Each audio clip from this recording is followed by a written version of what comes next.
Shalom a todos los hermanos, sean bienvenidos a este espacio en el cual nos dedicaremos a estudiar la Torá conforme a la enseñanza de nuestro Mesías Yeshua. El día de hoy vamos a continuar con el estudio del libro de Levítico. Vamos a pasar ya al capítulo 4 del libro de Levítico, en el cual nos habla acerca de los korbanot, o los sacrificios por el pecado, korbanot hatat, sacrificios por pecado. Vamos a ir directamente a ellos, pero antes de ingresar al estudio directo del texto del libro de Levítico y cuáles son los pasos que se tienen que hacer para poder hacer el sacrificio por el pecado y entender las diferencias entre este sacrificio, vamos a darnos cuenta que es importante estudiar primero el contexto que rodea a la importancia de este sacrificio por pecado, para poder entenderlo, para poder comprender con amplitud cuál es el propósito, el funcionamiento y la razón de que existan sacrificios de expiación, de derramamiento de sangre a través de estos animalitos para poder para que pueda haber un perdón de pecados. ¿Por qué? ¿Cuál es la razón? Vamos a empezar. Sacrificios por pecados. Una parte importante que nosotros debemos tener en cuenta es que la palabra que se traduce del hebreo al español como sacrificio, en el hebreo es corbán. Ahí empezamos a entender la diferencia, ya que corbán no es sacrificios como tal, sino que su significado es acercarse. Hacemos un acercamiento al Eterno cuando presentamos cualquier tipo de corbán, cualquier tipo de sacrificio traducido al español. Es bastante la diferencia entre la palabra sacrificio en el español y en el hebreo corbán, que habla de acercarse, busca un acercamiento al Eterno. Pero antes de ingresar directamente al texto, vamos a tener que entender un poco acerca de estos contextos. ¿Qué es la Torá? ¿Qué es el pecado? ¿Y de qué manera se concretó el pacto con Israel? La Torá, pues simplemente es un documento legal, un documento o un convenio, un pacto que se hace entre el Eterno, el Creador de los cielos y la tierra, con el pueblo de Israel. A diferencia de las otras naciones cuyos pactos se hacían entre ellos, entre reino y reino, poniendo a sus dioses como testigos, el Elohim de Israel ha decidido hacer un pacto con el pueblo y poniendo de testigo al cielo y la tierra. Entonces, una de las primeras cosas que debemos comprender para entender estos sacrificios es que los sacerdotes no manejaban cuestiones religiosas como tal, manejaban cuestiones legales, pues la Torá es un documento legal válido del Eterno para con su pueblo, válido en cualquier lugar del universo, pues se hizo con el Eterno Creador de la tierra y con el pueblo de Israel. Es la Torá, la constitución dada al pueblo para que pueda entender. La siguiente enunciado que nos habla del contexto a entender es qué es el pecado. Bueno, religiosamente se entiende como hacer lo que a Dios no le agrada, pero de acuerdo al contexto legal de la Torá, el pecado es cometer una infracción a la ley. Eso dice 1 de Juan capítulo 3, verso 4. El pecado es infringir la ley. Todo aquel que comete pecado infringe también la ley. O sea, en otras palabras, el pecado es cometer un delito. Y en tercer lugar, nos vamos a dar cuenta de por qué se necesita un sacrificio con sangre para expiar los pecados, es cuando entendamos de qué manera se concretó el pacto con Israel. ¿De qué manera? Si usted analiza la imagen que tenemos aquí, vamos a ver dónde está todo el pueblo reunido y está Moshe leyendo la escritura o pronunciando las palabras del Eterno al pueblo, y vemos que, como dice el libro de Éxodo, él coge la sangre de un becerro y la derrama sobre el pacto, y la derrama sobre el libro de la ley, y la derrama sobre el pueblo. Eso era lo que en el antiguo Medio Oriente se conocían como pactos de sangre. Estas ideas de pacto de sangre tienen una connotación en ese momento y en cualquier momento de la historia, en ese lugar y en cualquier área del mundo, como una connotación de que aquel que no cumpla con los términos establecidos en el pacto, su sangre sea derramada o la vida sea derramada. Por eso se hacía de esta manera con sangre. Los pactos se hacían de esta forma. Recordemos también en el libro de Génesis capítulo 15, Abraham y el Eterno hacen un pacto, el pacto de las piezas, pero en este lugar solamente el Eterno atraviesa las piezas y es el Eterno el que se compromete a cumplir el pacto. Por eso el pacto de la tierra es un pacto que no está ligado realmente a si el pueblo cumple o no cumple los mandamientos, porque no fue un hombre o Abraham quien pasó. Y esa es la razón por la que ahora, en este momento, nosotros, en medio de las naciones, tenemos la esperanza y la certeza de que el Eterno cumplirá su palabra, de devolver al pueblo a la tierra como ha prometido. Pero los pactos se hacen con sangre. Ellos estaban determinados, de acuerdo a lo que dice el libro de Éxodo, a que aquel que no cumpliera con estos mandamientos, pues se les dijo a ellos, estos son los mandamientos y los pactos dados por Yahweh para todo Israel, y ellos dijeron, así haremos y obedeceremos. Si alguno del pueblo, de los que estaban allí presentes, o de sus descendientes, no cumplía con alguno de los mandamientos que se encontraban, o los términos y las regulaciones que se encontraban dentro de este pacto, aquellos tenían que pagarlo con sangre. Pues de ahí entendemos la palabra del apóstol Pablo en Romanos, cuando dice, Shaul dice que la paga del pecado es la muerte. Pues se deriva esto, porque los pactos se hicieron con sangre. Aquella persona que no cumpla el pacto, la terminación del pacto, los términos ya establecidos, tendrían que derramar sangre para hacer justicia a la ley del pacto, o lo que se encuentra ya establecido en la ley. Ok, con esto podemos entender un poco mejor cuál es la razón por la que el Eterno les da un sistema de sacrificio, les da un sistema de expiación de estas transgresiones y de pecados, porque el pacto está basado en derramamiento de sangre, aquel que no cumpla con los términos establecidos. Eso es importante, dejarnos claro que entender que la Constitución de Israel es la Torá, es un documento legal que está establecido para todo el pueblo de Israel a lo largo de sus generaciones. Ahora tenemos la idea del Mishkan o el Beit HaMikdash. De acuerdo a Ezequiel capítulo 43, verso 7, dice, este es el lugar de mi trono, el lugar donde posaré la planta de mis pies, en el cual habitaré entre los hijos de Israel para siempre. Una de las partes que es importante entender es que, como ya mencioné, los sacerdotes, más que manejar asuntos religiosos, manejaban asuntos legales. Comprendamos bien que estos asuntos legales tenían que ver entre la corte celestial y las cortes humanas, o el reino humano o el reino de Israel. Eso es la forma en la que ellos manejaban las cosas. Recuerden que el Eterno hace una mención en el libro de Génesis cuando dice, el hombre ha venido a ser como uno de nosotros. Recuerden también el libro de Apocalipsis, que dice que lo ve al Eterno en el centro y ve 24 ancianos sentados. Esos son una corte celestial o una corte de jueces que está juzgando los asuntos de los seres humanos con las leyes a las cuales está sometido el hombre, direccionada directamente desde lo alto. Entonces, cuando alguien quebranta alguno de los mandamientos de la Torá, alguno de los mandamientos del Eterno, está quebrantando una ley celestial y será juzgado de acuerdo a las cortes celestiales.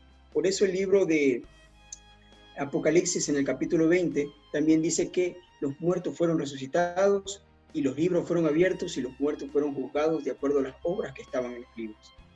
Es un juicio que tenemos que responder por nuestras acciones aquí en la tierra de acuerdo a las cortes celestiales a las que estamos ligados. Esto es importante comprender para que entendamos la razón apropiada y la razón necesaria de por qué haya un tabernáculo donde se hacía sacrificios de animales y se hacía expiación por los pecados, para que el pueblo pueda permanecer justo, aun cuando haya cometido alguna transgresión, como las que vamos a ver más adelante. Con este sacrificio por pecado teníamos un sistema legal para poder permanecer justos, porque había un sistema en el cual podíamos expiar los pecados y las transgresiones que se hacían con referente a las leyes que el Eterno había establecido para los seres humanos. Es de esa manera el que el Eterno ha decidido o decidió en un momento que su pueblo tuviese expiación de sus pecados para que se mantuviese justo, un pueblo santo, a pesar de que estaba dentro de un contexto de hombres débiles que cometíamos fallos y que también por error transgredíamos sus mandamientos o por cualquier razón que fuese, no cumpliéramos con alguno de los mandamientos del Eterno. Esa era la razón, realmente, por qué es que el Eterno tenía que dar en su momento un ordenamiento de sacrificios de animales. Entendamos un poco más qué era el templo. Más que un lugar de adoración, también el templo era un lugar en el cual el pueblo se acercaba a arreglar sus asuntos legales. Leamos en el libro de Segunda de Crónicas, capítulo 6, versículo 19 al 21, dice de esta manera: si alguno pecare contra su prójimo, y si le exigiere juramento, y viniera a jurar ante tu altar, está Salomón hablando con el Eterno, haciendo una petición al Eterno que lo escuche, y dice, ante tu altar, en esta casa, cuando está dedicando el templo, y dice, tú oirás desde los cielos y actuarás. Juzgarás a tus siervos, dando la paga al impío, y haciendo recaer el proceder sobre su cabeza, y justificado al justo, y darle conforme a su injusticia, al impío. Entendamos esto. El templo, más que un lugar para adoración, es un lugar donde se arreglan términos legales. Y los sacerdotes arreglaban las cuestiones legales que el hombre tenía, que había fallado en cuanto a la ley para con su Elohim. También habían cortes humanas, cortes legales, judiciales, alrededor del templo. Cortes que regulaban los pleitos, como lo acabamos de ver aquí, entre hombre y hombre. Para eso estaba establecido el templo. Era un lugar legal, más que un lugar religioso. Era un lugar que tenía que ver con jurisdicción, que tenía que ver con términos de legalidad, documentos, sangre, vida, muerte, de acuerdo al ordenamiento que el Eterno ha dado. Esto es importante para que entendamos cuál es la función que hacen los sacrificios, no como algo simplemente cruento, que con esto mato a algún animalito y ya hay perdón de pecado. Y comprender este ambiente en el que vivimos, este ambiente en el que nos movemos, es de vital importancia para que nosotros podamos entender a perfección por qué el Mesías tuvo que dar su vida y derramar su sangre para la activación del pacto y para el perdón de pecados de toda la nación de Israel. Vayamos avanzando.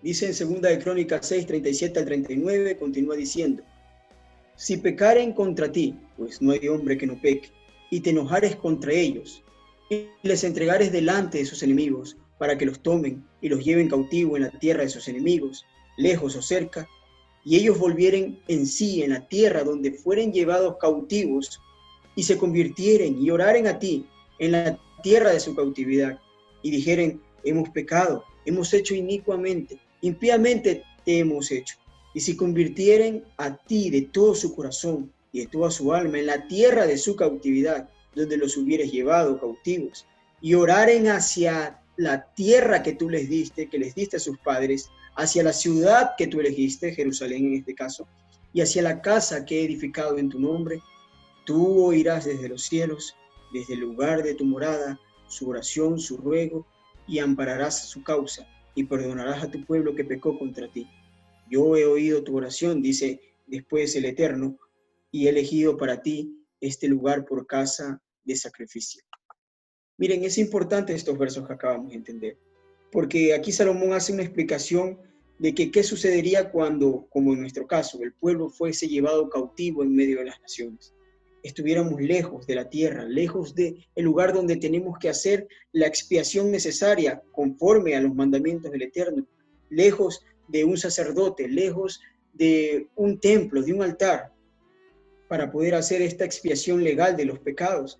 Y dice, ¿qué es lo que se puede hacer? Dice él, cuando ellos estén lejos, que orarán en dirección a esta tierra que tú les diste a sus padres, orarán en dirección a Jerusalén, tú oirás desde los cielos y perdonarás su pecado.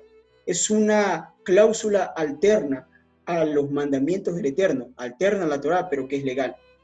Porque luego leímos que el Eterno le dice, yo he oído tu petición, he escuchado lo que has dicho y es algo válido. Esa es la razón por la que usted lee en el libro de Daniel, que Daniel se levanta frente a una ventana y empieza a orar en dirección a Jerusalén.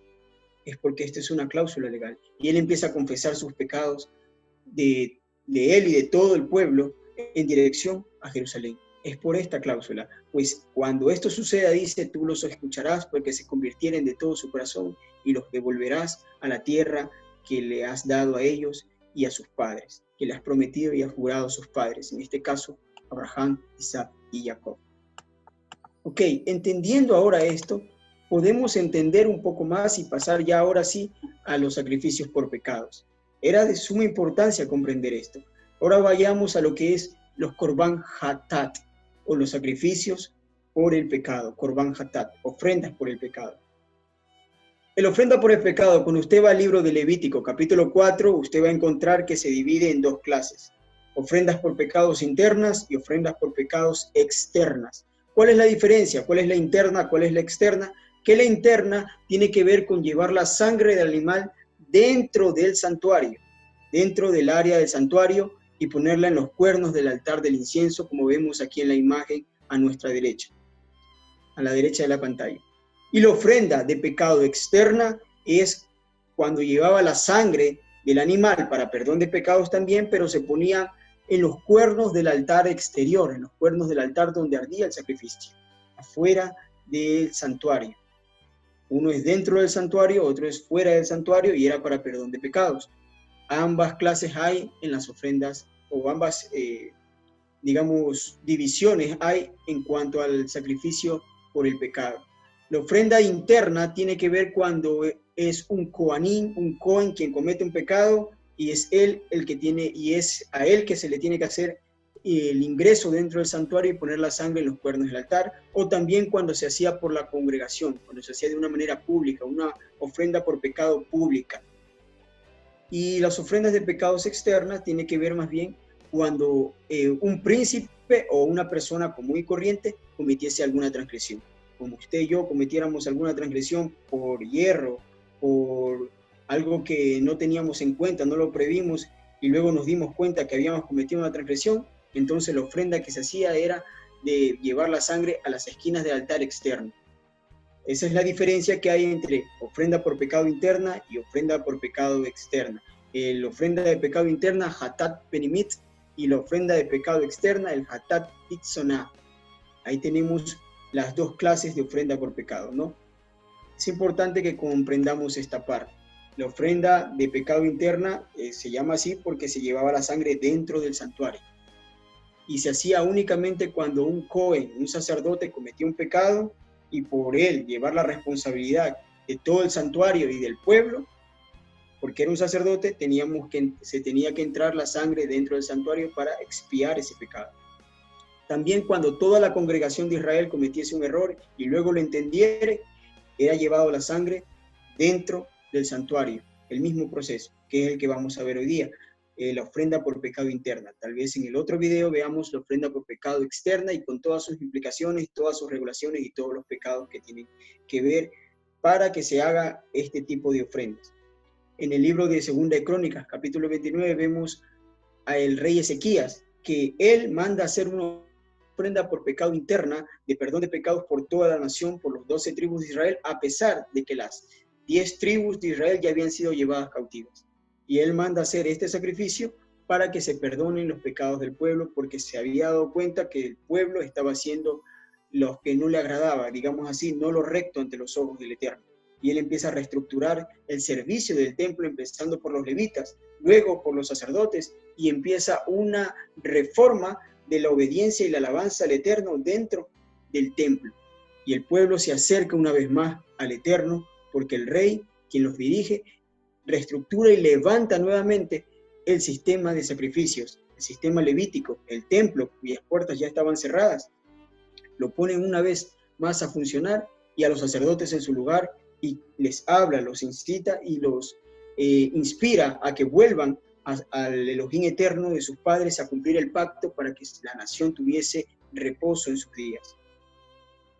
Veamos qué más tenemos que ver con Levítico 4, hablando de las ofrendas internas. Vamos a empezar ahora sí al texto directamente. Levítico capítulo 4. Vamos a ver del verso del 1 al 2. Específicamente ofrenda interna, porque así usted va a encontrar en el libro de Levítico. La ofrenda interna empieza con la ofrenda de un sacerdote y de la congregación, y cuando vea más allá que empieza a hablar de la ofrenda por una persona común o por un jefe de alguna tribu, ya le habla de que el sacrificio tiene que ser externamente. Dice de esta manera, versículo del 1 al 2, capítulo 4 del libro de Levítico. Habló Yahweh a Moshe, diciendo, habla a los hijos de Israel y diles, cuando alguna persona pecare por hierro en alguno de los mandamientos de Yahweh sobre las cosas que no se han de hacer, e hicieren alguna de ellas, veamos, esto es importante comprender de estos sacrificios. Dice, cuando alguno pecare por hierro de alguna de las cosas que no se han de hacer de los mandamientos del Eterno. Ya entendimos por qué era necesario la sangre y lo que va a venir, que aquí dice, presentará tal animal específico, y le da un animal específico para cada persona, para cada puesto, para un jefe, un animal específico para el pueblo y un animal específico para el sacerdote. Pero quisiera que veamos que este sacrificio se hacía por ofrendas, por pecados, por hierro, de alguien que no tuviese un conocimiento de lo que está haciendo, que no lo haga con alevosía, que no lo hacía por rebelión, porque de acuerdo a la Torá no había una ofrenda por pecado para una persona que haga las cosas con rebelión. Eso usted lo puede encontrar en el libro de Números, capítulo 15. Usted va a ver acerca de estas ofrendas de pecado, también las vuelve a mencionar, pero habla al final de que una persona que haga las cosas rebelándose altivamente ante el Eterno, ante los mandamientos, no hallará perdón a través de este sistema. Este sistema era para personas que cometían un pecado por hierro, que estaba oculto a sus ojos y luego se dan cuenta. Y aquí vamos a ver también la diferencia entre lo que son las ofrendas por pecado y luego lo que veremos en su momento, las ofrendas por la culpa. Las ofrendas por pecados tienen que ver con pecados a los que están ocultos a nuestros ojos. Como David dice en el Salmo, líbrame de los pecados que me son ocultos, dice. Está hablando de este tipo de pecados, de lo que uno no se da cuenta hasta después que lo sabe, que ha cometido una transgresión, hasta después que ha aprendido la Torá. Y los pecados por la culpa, las ofrendas por la culpa, eran especialmente para pecados que tenían que ver con las cosas santas del Eterno, que alguien, por ejemplo, no ha llevado el diezmo del Eterno, no ha llevado ni ha cumplido con llevar a hacer el Pidyon Javén, que significa presentar al primogénito, a su hijo primogénito, el rescate del hijo primogénito, cosas que tienen que ver con el templo, que un israelita no haya hecho. Y también con cuestiones que tienen que ver con alguna acusación legal. Cuando alguien cometía algo contra su hermano y delante del juez era comprendido como alguien que realmente es culpable de eso, él tenía que pagar lo que le debe a su hermano, lo que le estafó o lo que le mintió, lo que le engañó, y añadirle una quinta parte, y después de eso tenía que también llevar una ofrenda por la culpa. O en el caso cuando un hombre cometiese alguna transgresión que tiene que ver con, por ejemplo, tomar una mujer que fuese una esclava y tomar a una mujer esclava que no es libre, y esa mujer estuviese comprometida, también tendría que él llevar una ofrenda por la culpa. Es la diferencia entre una ofrenda por pecado y ofrenda por la culpa. Pero lo vamos a ir viendo un poco más claro cuando avancemos con los estudios. Continuemos y centrémonos un poco más en las ofrendas por la culpa, en este caso. Yo quisiera que leamos todos los enunciados que nos muestra la Torá con referente a esta ofrenda por la culpa para que podamos comprender el contexto que rodea estas ofrendas. Lo que leímos anteriormente, en la diapositiva anterior, aquí la voy a poner, habla de cuando un Cohen, dice, cuando alguna persona por hierro cometiera algún mandamiento, errare en alguno de los mandamientos que Yahweh ordenó que no se hagan. Acá tenemos las reglas que el Eterno pone. Por ejemplo, dice, si toda la congregación, aquí hablamos de toda la congregación en el verso 13 a 14 de Levítico 4, si toda la congregación de Israel hubiere errado, el hierro estuviera oculto a sus ojos, miren esa característica de estos pecados, si el hierro o el pecado estuviera oculto a sus ojos, a los ojos del pueblo, y hubiera hecho algo en contra de alguno de los mandamientos de Yahweh, en cosas que no se deben de hacer, serán culpables, y luego que llegue a ser conocido el pecado que cometió, la congregación ofrecerá un becerro por expiación. Y continúa hablando luego el proceso. Pero vemos que tiene que ver con algo que estuviese oculto a sus ojos y luego se dan cuenta. No son por pecados que uno comete con toda la intención de transgredir la Torá. Verso 22 al 23 empieza a hablar de los jefes y dice, y estos son pecados ya externos, de sacrificio externo, perdón. Dice, cuando pecare un jefe e hiciere por hierro de alguno en contra de alguno de todos los mandamientos de Yahweh, su Elohim, sobre cosas que no se deben de hacer, y pecare, y luego que conociere su pecado, ¿se dan cuenta? Luego que conociere su pecado que cometió, presentará por su ofrenda un macho cabrío sin defecto. luego que conociere el pecado que cometió. El verso 27 al 28 del capítulo 4 de Levítico dice: si alguna persona del pueblo, cualquier persona común y corriente, cualquier israelita, pecare por hierro, haciendo algo en contra de alguno de los mandamientos de Yahweh, en cosas que no se han de hacer, y delinquiere, luego conociere su pecado que cometió, traerá su ofrenda una cabra sin defecto. Y nos damos cuenta aquí, una vez más, que todos estos pecados tienen que ver con algo que se comete por error, no a sabiendas, algo que se comete sin saber que con una verdadera intención que se está cometiendo un pecado. Para que cualquiera no vaya a pensar que estos mandamientos de ofrenda por pecado eran simplemente algo que se podía hacer cualquier pecado y vengo y ofrendo mi cordero y se me perdonó el pecado. De esa manera no se hacían las cosas delante del Eterno. Tenían un reglamento para poder hacer estas ofrendas y sacrificios por pecado. Continuemos en el verso 3 al 5. Una vez quedando claro ya todas estas bases, para entender el sacrificio por pecado, podemos avanzar en el estudio del libro de Levítico capítulo 4 y cuál es el proceso que se hace para estos sacrificios.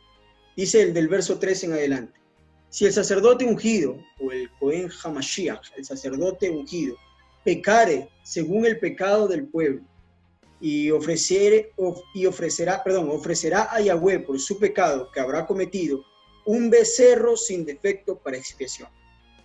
Si el sacerdote cometió un pecado, tenía que ofrecer un becerro sin defecto, una vaquita sin defecto, como vemos en la imagen, dice, para expiación.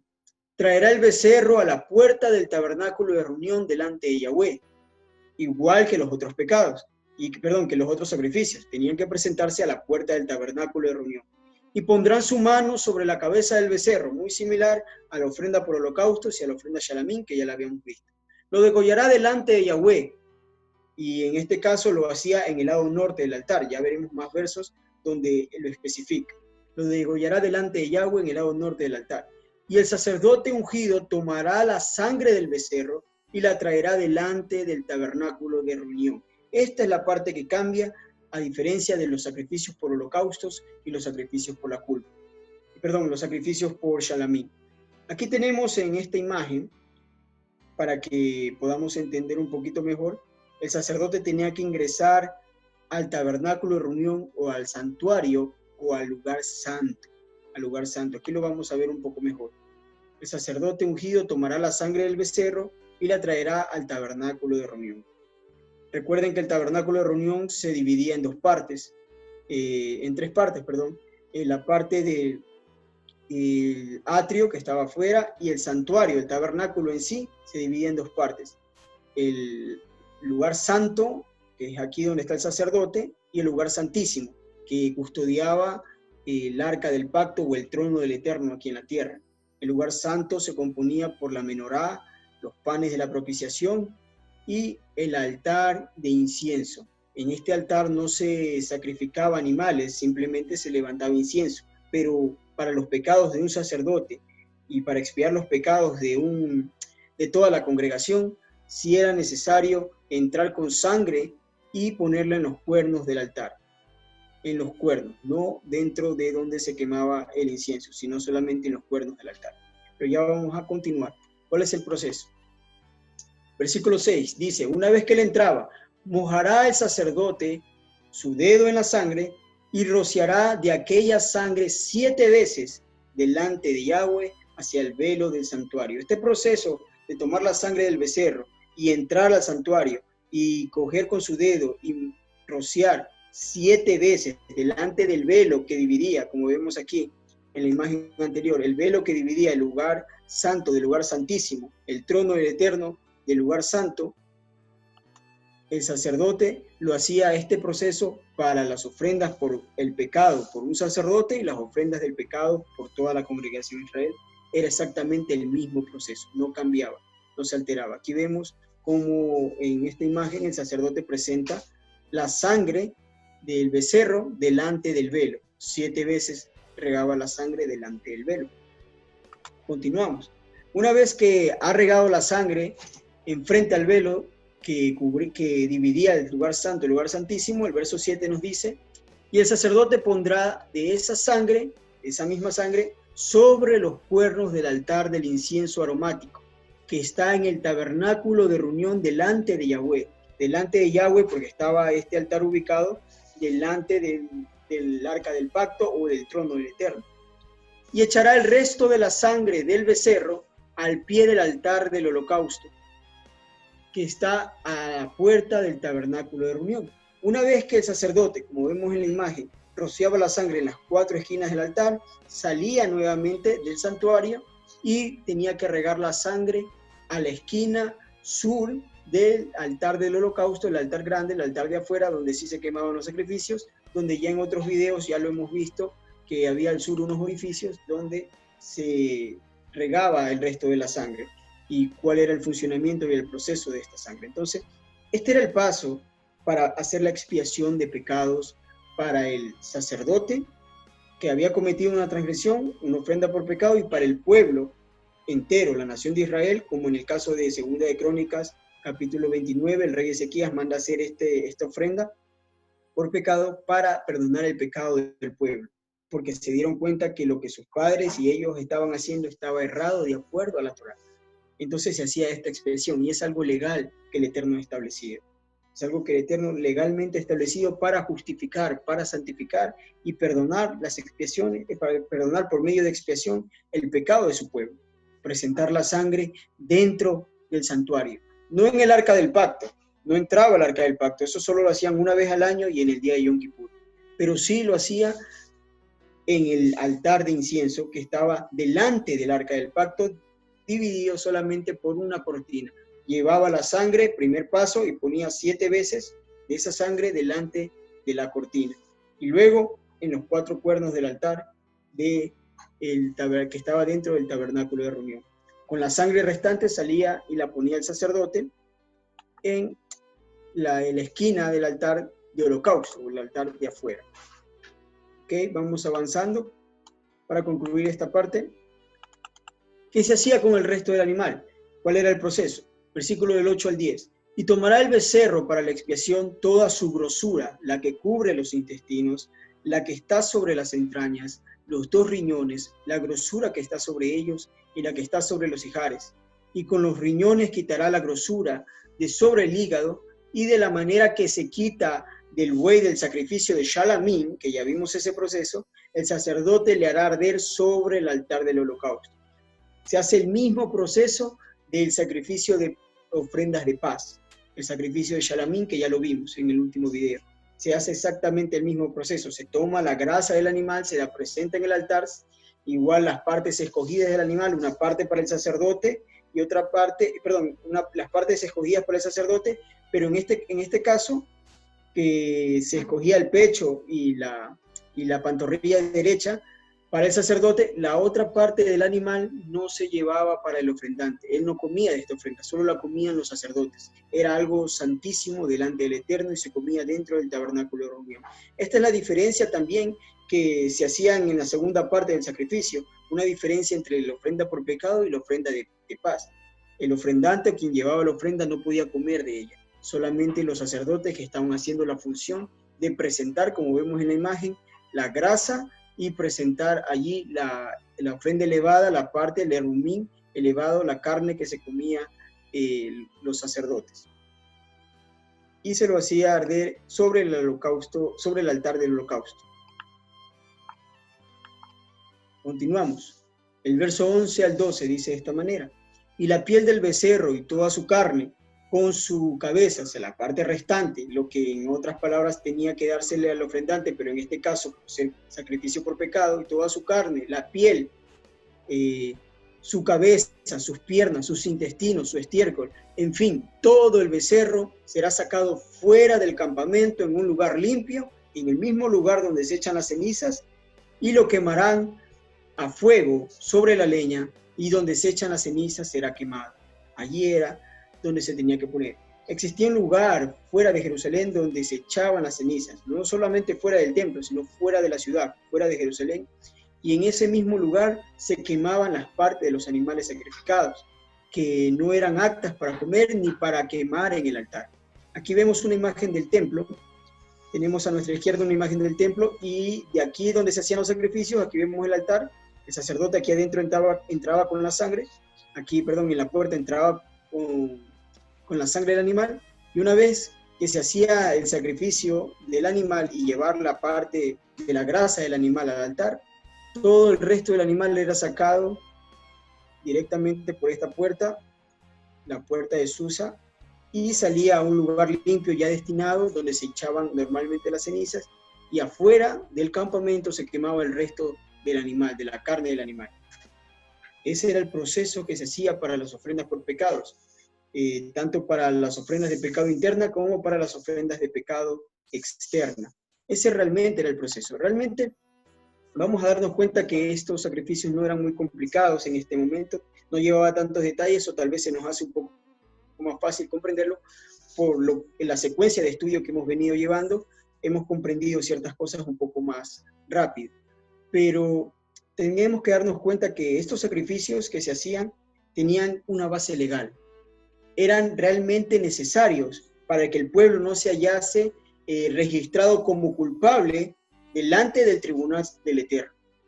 Cuando el sacerdote hacía uno de estos sacrificios, quedaba expiado. Cuando el pueblo entero presentaba estos becerros, porque eran 12 por cada tribu, uno por cada tribu, 12 animales, y los presentaba delante del Eterno como una ofrenda por pecado, su pecado era removido, era expiado, y eran libres de la culpa y de los juicios venideros por esa culpa que cargaban en su momento, para que la ira del Eterno se aparte de ellos, o el juicio, en otras palabras, la ira del Eterno entiéndase por juicio, el juicio del Eterno se aparte de ellos, pues son hallados justos delante del Eterno. ¿Por qué justos si han cometido transgresión? Porque sencillamente, legalmente, ellos tenían la oportunidad de expiar sus pecados, de pagar su condena, digamos, pagar la culpa, como un preso que ha llevado ya, ha pagado su multa. Una persona que ha pagado su multa es libre para salir de la cárcel, de su culpa, ha pagado su deuda con la sociedad. En este caso, estos sacrificios eran para pagar la deuda de las personas, del pueblo de Israel, con el tribunal del Eterno, y ser hallados justos, para cuando llegue el día del juicio, no sean arrebatados juntamente con ellos siendo culpables. Esa es la razón también por la que el Mashiach tuvo que hacer su sacrificio necesario para poder reunir al pueblo dentro del pacto, y ahora dentro del pacto podemos guardar la Torá. Comprendamos estos mandamientos y entendamos esta parte que es muy olvidada dentro de los estudios, pero nos ayuda a nosotros tener un entendimiento más claro, un entendimiento más, podemos decir así, con mayor luz y mayor conocimiento de estos procesos, para que nosotros podamos guardar la Torá de una manera más solemne, con mayor reverencia y con mayor entendimiento de por qué es la razón en la que tenemos que guardarnos y no cometer transgresiones, porque hasta el día de hoy el tribunal del Eterno existe, el tribunal celestial existe, y todas las cosas que hacemos quedan registradas. No tenemos un templo para hacer la expiación por el pecado, pero tenemos el último recurso que ha dejado como una cláusula de acuerdo al rey Salomón: oremos delante del Eterno en dirección a la tierra, pidiendo perdón por nuestros pecados, y conforme a la misericordia del Eterno sea escuchado en nuestra oración. Eso aplica también a los salmos, cuando dice: no quieres ofrenda y sacrificio que yo te diera, el espíritu quebrantado es lo que tú aceptarás, oh Elohim mío, dice David. Pues, y luego dice ese verso: y ahora sí, las ofrendas y los sacrificios que yo te presentaré te serán gratos. Es el Salmo 51. Porque es necesario primero una conversión de corazón, un arrepentimiento sincero sobre los pecados que hemos cometido por hierro, por desconocimiento, o porque de alguna manera cometimos una transgresión, pero no fue nuestra intención directa. El Eterno proveía salvación y proveía perdón de pecado para él. Bien, hermanos, esto es lo que les traía brevemente en este tiempo para que podamos comprender un poco más. En el próximo video podemos analizar ya, ahora sí de lleno, sin introducciones, analizar la otra parte del libro de Levítico, capítulo 4, que habla de los pecados externos, del sacrificio de pecados externos, y cuáles son sus regulaciones y cuáles son los pecados que caben dentro de este proceso de expiación, los pecados que están avalados para hacer este proceso de expiación. Yo me despido, que el Eterno los bendiga. Shalom, shalom a todos.